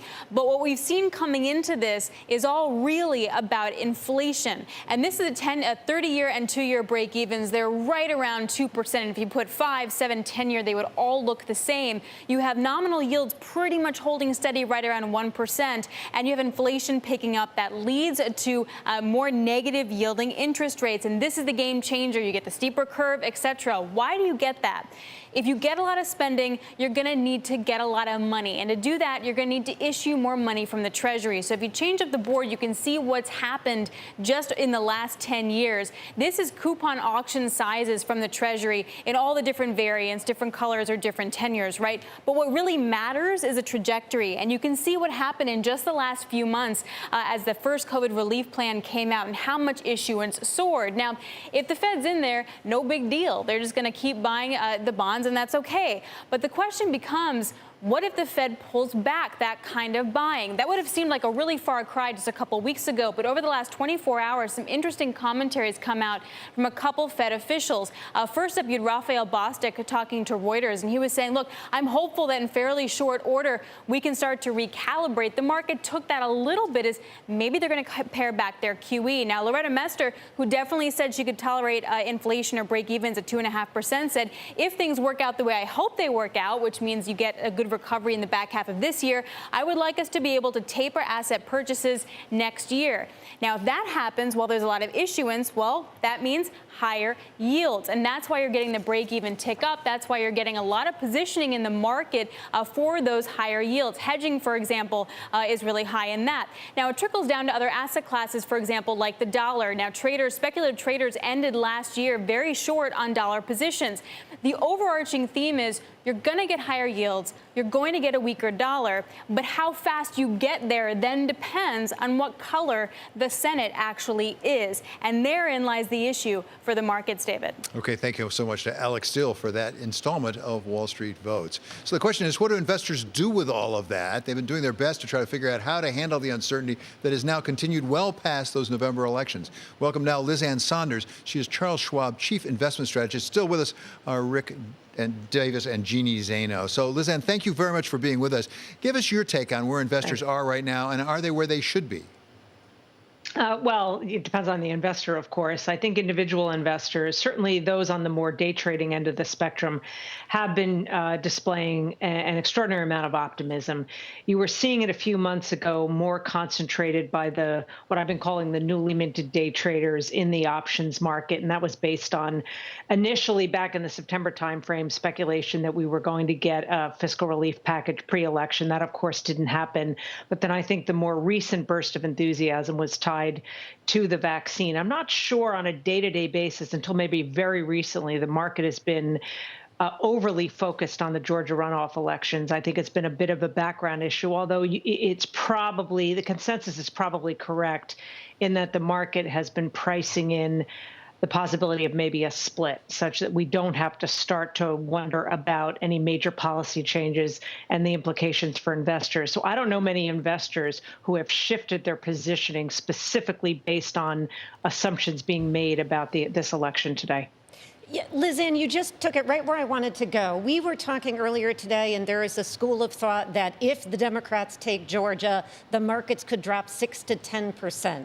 Is that your view of what we might see? And I understand it's a big if, but if the Democrats do take Georgia, and, is that how you're hearing investors talk out there? Well, anytime I hear an investor or a pundit or a strategist come up with precise numbers with a precise time frame, I can't help but chuckle. Nobody knows the answer to that question. I think the biggest risk right now has been a function of the market's success, particularly recently, and I touched on that. It's brought in this very speculative kind of fervor, and in some parts of the market, fraught. Now, what that does is doesn't automatically mean you're going to get a contrarian move. We know that sentiment at extremes tends to be a contrarian indicator, but it just establishes vulnerability to the extent there is a negative catalyst. Now, one might suggest that if both elections go to the Democrats and then we have to start to wonder about tax policy changes, other policy changes that would have implications for investors, could that be the catalyst for a pullback phase that might have had other catalysts, virus, vaccine related? Sure, but to say if Georgia goes to the Democrats, we're going to get a 6 to 10% drop. Maybe that happens, but I don't have any clearer crystal ball than anybody else does. And I don't think investors, it's not what we know that defines whether we're successful as an investor. It's what we do. And it's very important to distinguish between those two things. Liz, Rick Davis, I was curious to pick up on sort of the COVID impact, especially with the, I would say, slower than expected rollout of the virus vaccines, whether that had any kind of tamping down on the pharmaceutical stocks that are principal there, or whether or not Joe Biden's speech just recently about saying he'll do whatever it takes to rapidly deploy these vaccines and increase the program compared to where we are today have had any positive impact on the markets? I think the success of the vaccine and the timing of what, of course, was the initial vaccine announcement from Pfizer in the beginning of November is directly tied to not only the extreme performance by the stock market in the latter few months, but also that shift where we weren't just seeing attitudinal measures of sentiment start to express optimism, but investors finally starting to put money in the market through things like exchange-traded funds. October was a record month for inflows into equity ETFs. November was in the top 5. I think that was directly tied to the vaccine. You saw it in the internals of the market. You saw the broadening out. You saw it in the more cyclical areas, in those most beleaguered sectors that had been most damaged during the worst part of the pandemic, during the lockdown phase. And that really kicked the market into a different gear. So I think that vaccine news and both the positive news and any potential negative news, I think is a bigger near-term market driver, has been since early November, and I think will continue to be over the next month or two. So I'm curious about that very point, Lizanne, and that is, if we just looked at the equity markets, are they telling us anything substantive about the prospects for really getting to that 70 to 80% inoculation range that Dr. Fauci's mentioned by the middle of the summer? Because it seems right now that that seems a little less likely than it was just 2 or 3 weeks ago. It is a little less likely. The question is, what's the differential in timing of getting to some semblance of sort of post-vaccine, post-pandemic norm? If the wiggle room is on the narrower side, I think the market can probably digest that. The market is a discounting mechanism. It has the ability, as we've seen throughout the last year, of looking across these chasms that have been created economically by virtue of the virus to the extent there is some sort of light at the end of the tunnel. So it's a question of how much longer is the tunnel before we're finally out of it. I think significantly worse news, I think that easily could be that aforementioned catalyst in an environment where there is at best complacency and at worst speculative froth. It could certainly be tied to the combination of the vaccine, its timing, its efficacy, its take-up, and then, of course, in the meantime, what the actual impact on the economy of the resurgence in the virus means. And I think that's the bigger issue in the near term. Things like this Friday's jobs report, I think, will be a tell as to how much pain we're going to have to suffer until we're actually out of this tunnel. Is the market getting any support right now from the notion there may be better coordination between a former Federal Reserve chair as Secretary of Treasury working with a current Federal Reserve chair? Well, clearly, monetary policy has been extraordinarily important. And we have seen, although not in a traditional sense, coordinated monetary and fiscal policy, but the ability, at least back in the March-April timeframe, for that sort of double-barreled monetary fiscal side, in both cases to an unprecedented degrees, both in scope and size, to a lesser degree with this fiscal relief package. But I think there's going to still have to be not so much this cooperation, but an understanding, much like Jerome Powell has been pushing, that there are certain times where monetary policy is the right mechanism to use to, heal the strains in the financial system. I think Powell's been absolutely right, and I think this will continue under the Biden administration to push that the fiscal side for this stage of the crisis is much more appropriate in terms of how to target what still ails the economy so much. That is much more, the fiscal side is much more equipped to do that than the monetary side. Lizanne, so great to have you with us tonight. Thank you. That's Lizanne Saunders. She's Chief Investment Strategist at Charles Schwab. Coming up, pollster and strategist Frank Luntz joins us with the latest from Georgia. This is special coverage of the Georgia Senate runoff races on Bloomberg Television and Radio.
I certainly would expect that we'll have Goldman Sachs employees back in full by the end of the year. We will get through this, and I'm really hopeful that over the course of the next 6 months, we see a real improvement, but there's still work to be done. We explore the trends, investments, and competition of the European ETF industry. Join us on Bloomberg ETF IQ Europe.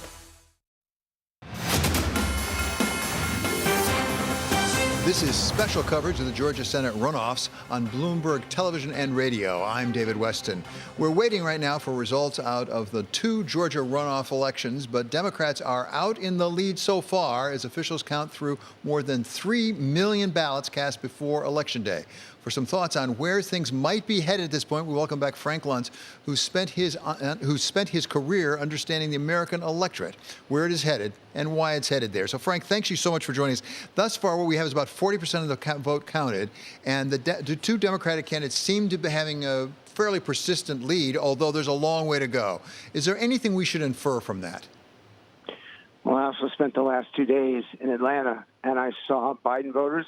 You know, they say about music that you made love to the Beatles, you danced to the Stones, and you fought to the Who.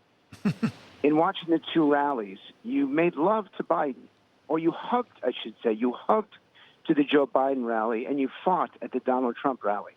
And we're going to see which emotion is more likely to turn out voters over the next 5 or 6 hours, because I think that's how long it's going to take. I don't believe that this lead will hold up. It is very possible that the Democrats will win both seats, but I think it's going to end up much closer than this.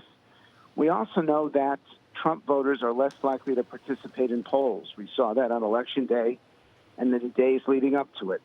And so I would urge viewers and listeners to be very careful about assuming that a 3.5 or 4-point lead with about a third of the vote in is indicative. I remind them that on election night, Donald Trump had a 4-point lead in Georgia and ended up losing the state. In terms of turnout, it was dramatic in the suburbs of Atlanta and in the inner city. We had a higher participation of black voters in Georgia than any election up to this point. And I don't think at this point that the rural turnout is going to be as high as it was for Trump 2 months ago. And that would spell trouble for the Republican candidates. But it is way too close to call. It's too early in the evening. And just grab some popcorn and a bottle of water and sit back, kick your feet up, and just know that this is going to be, we got more hours to go. Hi, Frank. Rick Davis, thanks for being on with us tonight. And I must tell you, there is no popcorn here in Bloomberg headquarters in Washington, D.C. I wanted to pick up on what you said about voters not really portraying their real emotions. We know from post-election surveys after the November elections that voters said very clearly that they didn't tell anybody if they were voting for Donald Trump. I think 13 to 19% said they hid their preference. But we also know about 8% of the Biden voters said they hid their preference, too. So are we in an era now where when we look at surveys, we have to just be skeptical? And could that have an impact tonight, where we've seen this as a dead heat for ever since the November elections were over? And are we likely to potentially see something that's not a dead heat tonight? I'm still assuming that it's going to end up within 2 points either way, no matter what the early vote is. Also, if you study the Georgia count, the city and the suburbs always release their numbers first. The rural areas come in at the end. So I think it's simply going to take some time. But you're correct about polling and how tough that is right now. That it's just simply impossible to get an accurate read of Trump voters because they refuse to cooperate. And I understand it. They don't want to be ridiculed. They don't want to be condemned. And they look at polling as being part of an elite effort to ignore them. And pollsters are going to have to do a much better job going forward at measuring them if they want to make any projections, any accurate projections about the election results. So, Frank, I think all of us sitting here, a year or two ago, certainly 4 years ago, would never have imagined Georgia and the Democrats doing as well as they have done, this election cycle and into this runoff, at least in terms of the early turnout. So if the Democrats do pull this off, how much credit do you give Stacey Abrams and the work that she has done down there with her group? I mean, it's been an astonishing, 6 years or so that she has been working on this, and not her alone, but the entire group. How much credit do you give her? Or do you say a lot of this is an anti-Trump vote in the suburbs and elsewhere? It's a combination. When you do this kind of election and have this kind of change in the electoral behavior, it really has to be both sides having an impact. Stacey Abrams did something that very few Democrats have been able to do over the last 4 years, which is she didn't just complain. She got up, got out, and made a difference. But she couldn't have done it alone. She needed Donald Trump and the anger and frustration that he brought to bear in places like Georgia. I'm curious to see what happens tomorrow, quite frankly, if both Democrats win today.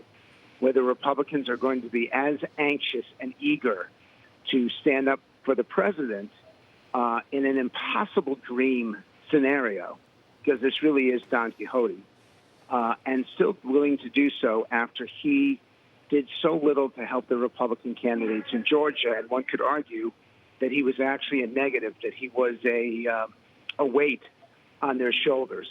The fact is he did go to a very key Republican stronghold to attempt to turn out the vote, but he was playing golf a few hundred miles away. He could have been a lot more active, a lot more involved, and he is a voter magnet, both positive and negative. So yes, Stacey Abrams deserves a significant amount of credit. But Donald Trump, if those Republicans lose, Donald Trump's going to get a lot of blame for what happened in Georgia. A lot more to talk with you about in the coming days, no question about it. Thank you so much to pollster Frank Luntz. He's founder of Luntz Global.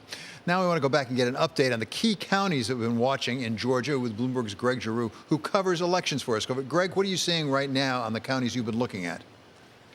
We've got about 1.8 million votes cast so far, so that's still less than half of the total votes. We still have a long way to go. I've been looking at, there are 159 counties in Georgia, more than any other state except for Texas. And where we have kind of complete results are predominantly in smaller rural counties. I've been comparing the percentages there for David Perdue and Kelly Loeffler against what Donald Trump got on November the 3rd, and they're pretty much the same. The issue for Republicans is, in a lot of these rural counties, the turnout as compared to the November election is running about, under 90%, 88, 89% of the total turnout. And if the Democratic turnout in their strongholds, like Fulton County, which includes the state capital of Atlanta, DeKalb County, a black majority county near Atlanta, Clayton County, another black majority county near Atlanta, if Democrats are running ahead of, say, 90% of their November 2020 turnout there, that bodes well for them. But we still have a lot of vote outstanding. What's interesting is that the Democrats are out to an early lead, whereas on election night, the election day vote reported first, and Trump and Perdue were out to an early lead. So in both cases, I think we'll be up for quite a while before we know the winner. Yeah, exactly right. Maybe tomorrow before the or if then. One question I have is, do we have a sense of which votes have been counted? You said it's something less than 50% right now.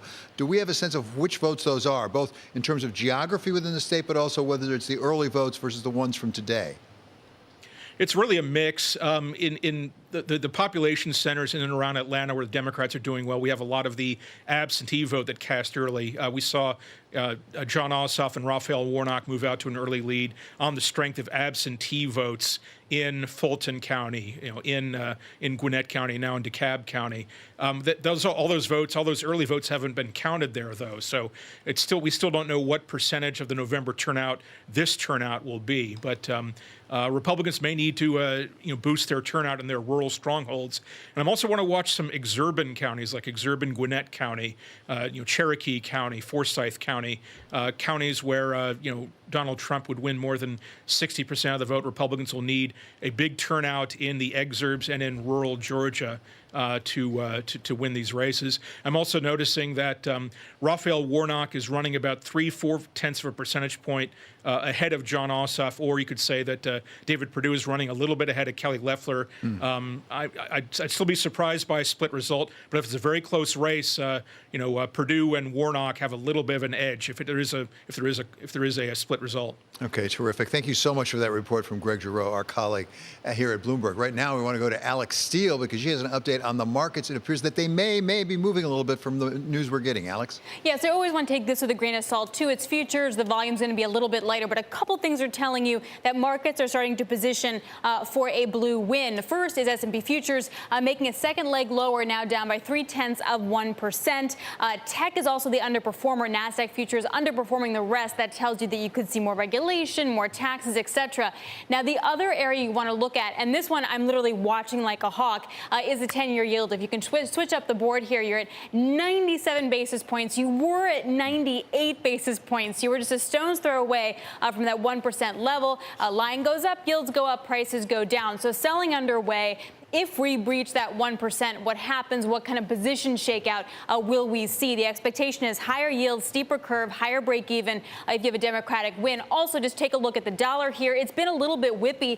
You initially saw a downdraft in the dollar. Now the dollar a little bit higher. The dollar yuan was really interesting over in Asia as well. The fixing there maybe providing a little bit of information. But look to the BBDXY to sort of another information as to if we will see a blue or a red sweep. It seems like the market for the yields and the equities are telling you it's leaning more blue. David? Okay, that's fascinating. Thank you so much, Alex. Great to have you with us. That's Alex Steele reporting on the market reaction, maybe, to what's going on.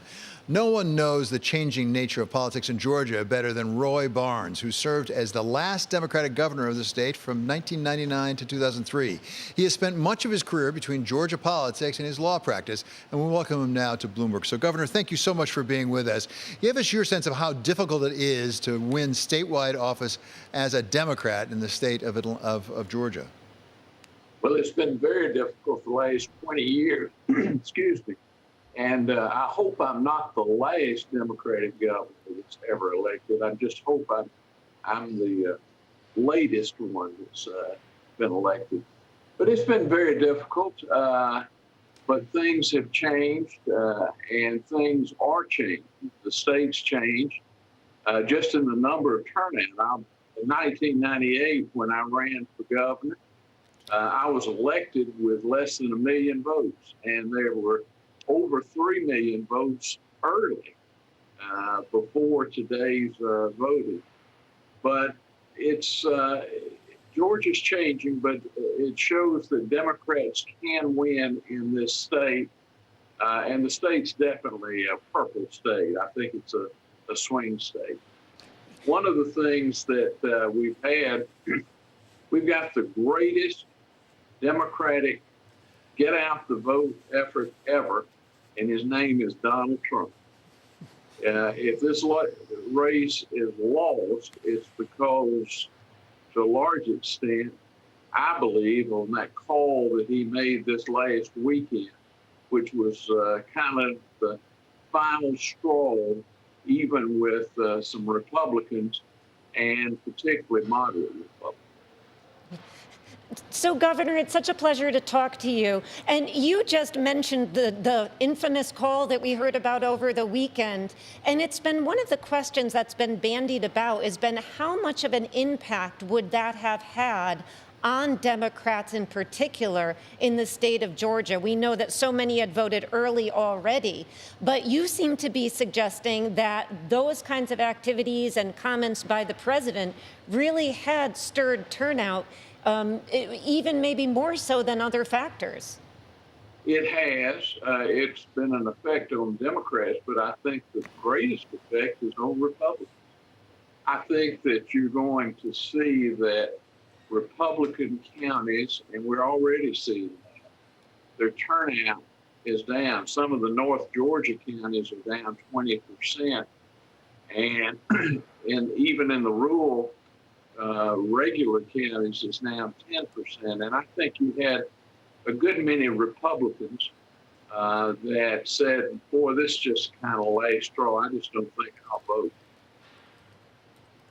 Hey, Governor Barnes, this is Rick Davis out of Washington. Thanks for being here tonight with us. And I'm very curious, too, as to how you see any kind of realignment. I mean, obviously, Georgia's been changing demographically. Your point was turnout's helping a lot, but you can only turn out votes you have. That's right. And so we know that independent women played a particularly important role in the Georgia Biden victory. Are they? Can you keep those women suburban voters, independents who have voted Republican in the past? Now they're looking like they're voting a little bit more like Democrats. I mean, what's the offering in Georgia for the Democratic Party for those voters to lock in long term? Well, our old coalition was rural whites and urban blacks. And the suburbs, my county, for example, where Newt Gingrich was elected from, Cobb County, it was always a heavily Republican county. And now Biden took almost 60% of Cobb County. And I think Warnock and Ossoff may hit 60%. So it is a combination of several things. Yes, there's a change in demographics. African Americans are voting above their population, at or above. And secondly, young voters, first-time voters, have fallen heavily toward the Democrats, and I think you've got them for a lifetime. Generally, the common wisdom is if a young voter votes the first time for a party, they generally stay with it for the rest of their lives unless there's something really wrong. And the third factor, a very important factor, is white educated women in the suburbs. And I think that Donald Trump has given them to us as Democrats for a generation. Governor, it's really a treat to have you with us. Thank you so much for your time tonight. That is Roy Barnes. He's the former governor of Georgia. He's the last one from the Democratic Party so far, is what the governor would like me to say. So far, the last one. Coming up, how the world of tech could change with a Democratic Senate. We'll speak with David Kirkpatrick, Techonomy founder and CEO. This is special coverage of the Georgia Senate runoffs on Bloomberg Television and Radio.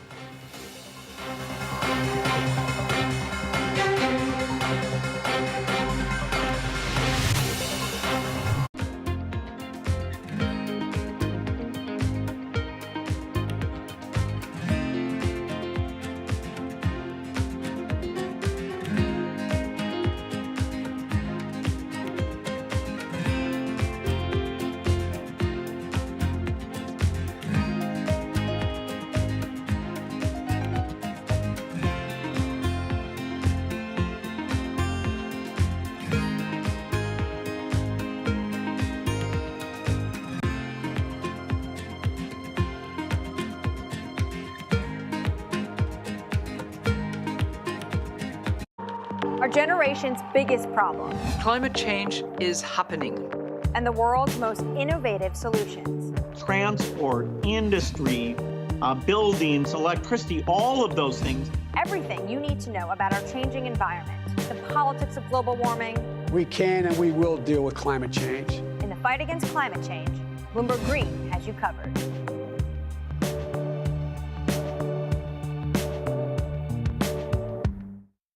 Does it really enhance transmissibility as has been suggested?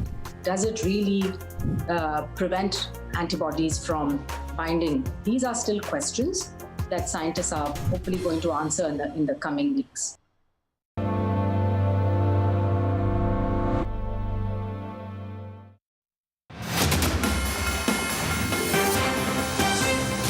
This is special coverage of the Georgia Senate runoffs on Bloomberg Television and Radio. I'm David Weston. Congress doesn't just legislate, it also oversees Washington regulation, raising the question of what industries could be affected by tonight's election results in Georgia. We welcome once again Bloomberg Chief Washington Correspondent Kevin Cerulli. So we've got a lot of committee chairmanships, determination of which sort of hearings get held, lots of oversight.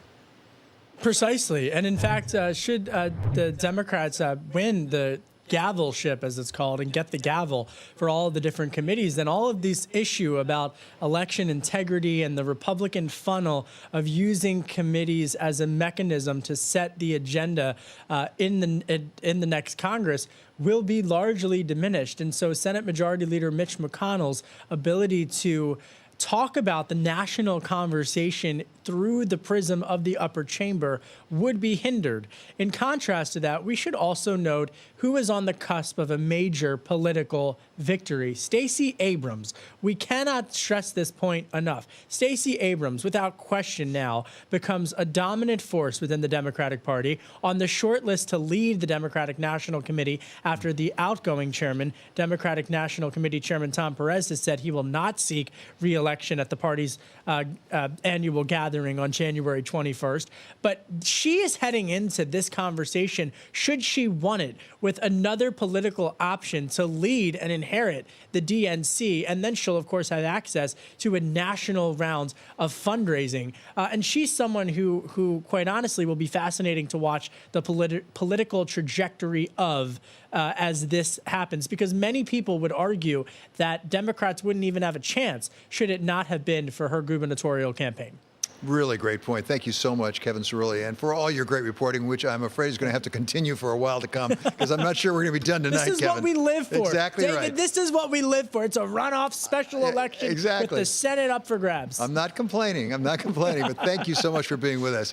One of the industries that's been in the crosshairs of regulation is tech, but sometimes the pressure seems to come from both the Republican and the Democratic sides of the aisle. To take us through what to expect in tech regulation, we welcome now David Kirkpatrick. He is Techonomy founder and CEO. Still with us are Jeannie Zaino and Rick Davis. So, David, give us a sense, because as I say, I hear it from both Democrats and Republicans. How much of a difference is it likely to make to the tech industry and regulation thereof? Who wins tonight in Georgia? Well, thanks, David. It's great to be with you. It's sort of a tradition now of my joining you on election night 2 times in a row. Thank you. I would say the bottom line is that there's going to be stringent and extensive new regulation and government pressure on tech and the big tech platforms in particular, regardless of what happens tonight.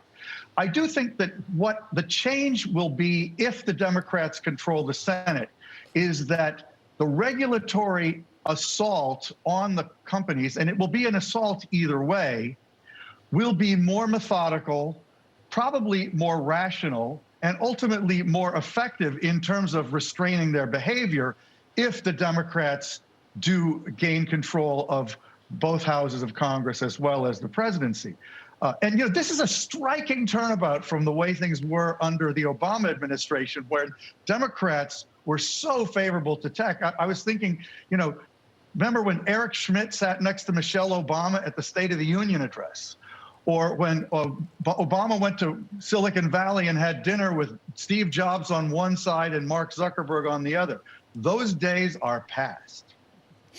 Yeah, David, so I wanted to ask you about this executive order that the president issued today on Alipay and these several other Chinese apps, saying that they could access private information used by the government.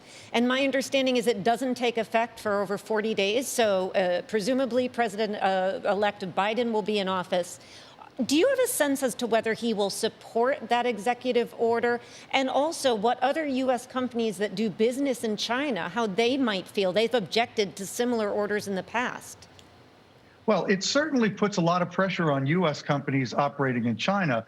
And I think that the chances are that Biden would not take such a drastic step as that and possibly might dial it back. But there is a lot of unanimity in the Democratic and Republican parties about the need to pressure China in general, on one hand. And I think there's also a universal fear of the growing power and possible risks posed by Chinese tech companies in the United States, which, if anything, has probably been accentuated by the recent hacking by the Russians on a huge number of government agencies and U.S. corporations. So we're sort of in a time when the fear of Chinese and Russian influences in our economy through the tech methodology is very high. And so I don't think that it would have happened under Biden, and Biden himself is not really focused on that sort of thing. So a lot of it depends on who he surrounds himself with, and we're seeing some hints of that already, but we haven't seen it completed by any means. Hi, David. Rick here. I wanted to raise this Section 230. We saw Donald Trump go after the Defense Authorization Bill, the NDAA, to try and get that relitigated to put Section 230 into it. The Internet Decency Act that we know Democrats also have concerns about, and you've spoken in the past about you're not likely to see an elimination of Section 230, but maybe a modification of it. What is the key aspect that needs modification there? What do you think Congress can do that the Biden administration will support to actually improve Section 230? Well, thanks. There is an irony that both Biden and Trump have said they would like to see Section 230 of the Communications Decency Act eliminated, which would be a hugely draconian step that is inconceivable because it would make it almost impossible for companies like Facebook to even operate, or YouTube, or even Amazon. So you're not going to see that. And let's say if that were to happen, the stock markets would plummet like nothing else that anybody could do. So let's not expect that. Is there need for a nuanced change in how that law is interpreted? Possibly. But this again is a case where if the Democrats control both houses, I think we'll see some kind of methodical, relatively modest, but possibly significant increase in the responsibility that the companies have for the content that rolls over their pipes. Because that's really what Section 230 does, is it releases them from any liability for literally anything that users put on Facebook or YouTube or Twitter. And even Democrats and Republicans, everybody wants change. I think the Democrats have thought it through much more carefully, so the changes that they're likely to seek are much more likely to stick and may be meaningful in the lives of the users. That's us. So, I mean, I was very impressed over the summer when the House Antitrust Committee subcommittee on the Judiciary Committee subcommittee on antitrust had their hearings, and the Democrats on that committee were so knowledgeable about the real harms that tech is causing and the unfair behavior that they perpetrated, and they had studied up, they had the facts, and they were ready to come down on these companies. So that's indicative of the mood among Democrats in certainly the House, and I think it's true of many senators as well. David, thank you so much for joining us. I want to keep up this tradition. The way we're going, we'll have another election special in another month or two anyway. So you better believe it. It's great to have you with us. David. That's David Kirkpatrick, Hist Economy founder and CEO. This is special coverage of the Georgia runoff elections on Bloomberg Television and on radio.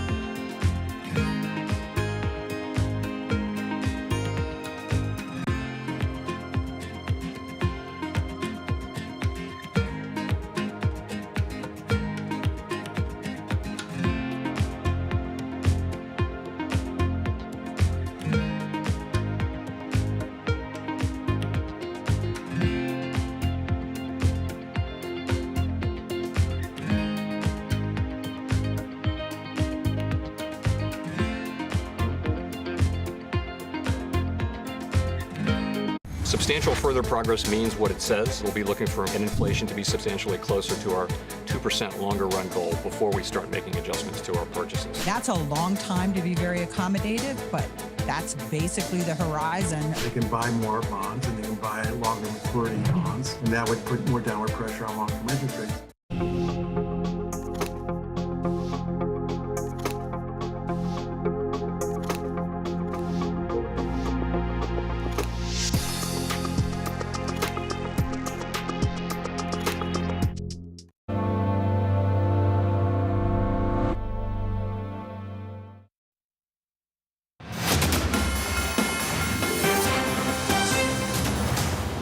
people understand how important this moment is. Not to mention all of the policy things that are at stake that we've been talking about for the better part of a year.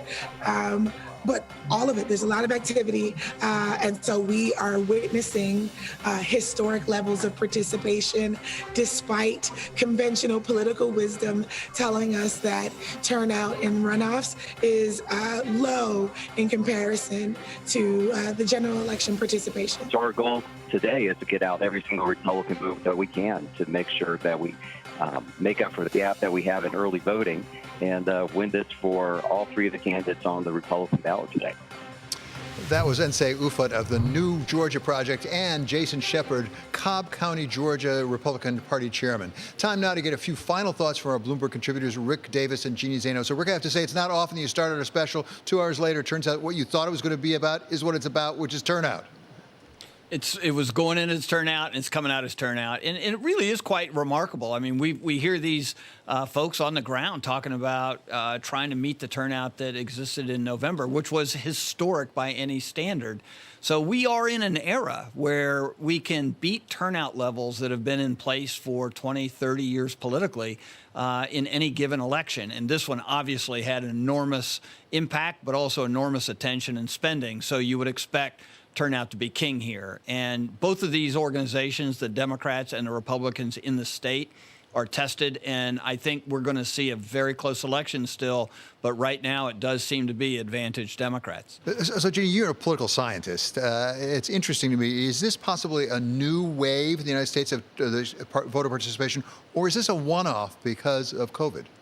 You know, and I think it's potentially a one-off because of COVID, but also Donald Trump, who's been, not exact, as we talked to Frank Luntz, he has, had an impact. And I think one of the big questions in my mind as we think about turnout is this question of if Republicans don't win this, if they don't get out to the polls, how much blame does Donald Trump take? And what's the impact of that on the Republican Party going into 2022? Not to mention another election right now, David, or in 2024. Because he has said he wants to run. I don't think he will. Yeah. So those questions, I think, hang over this and the blame he's going to take if they don't win. A lot of grist from the mill. Thank you so much to our contributors, Rick Davis and Jeannie Zaino. We couldn't do it without you. Stick with Bloomberg for more coverage of the Georgia races. For our radio listeners, you're going to have special programming with Kevin Cirilli on the battle for the Senate. This is Bloomberg.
Derek, do you mind? 32.5. The biggest hurdle we've had to face is the fact that we just can't see our customers. Traditionally, we would be away 4, 5, maybe more times per year on what we call trunk shows, where we visit cities all over the world to see our customers. That's not been able to happen this year, so we were thinking of ways that we could still make that happen.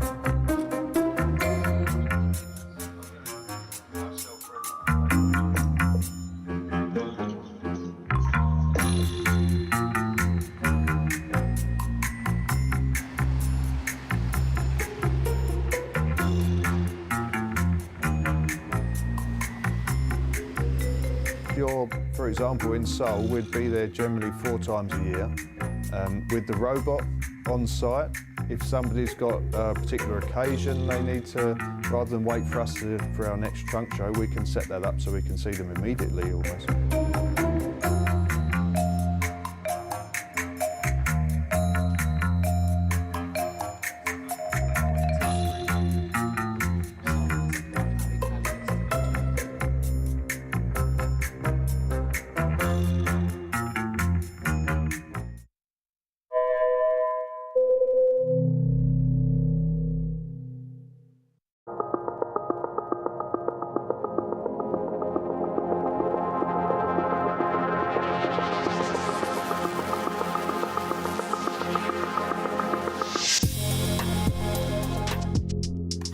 Give you a sense of the real-time action. The 10-year yield tumbling now 11 basis points, so continuing in this knee-jerk risk-off feel.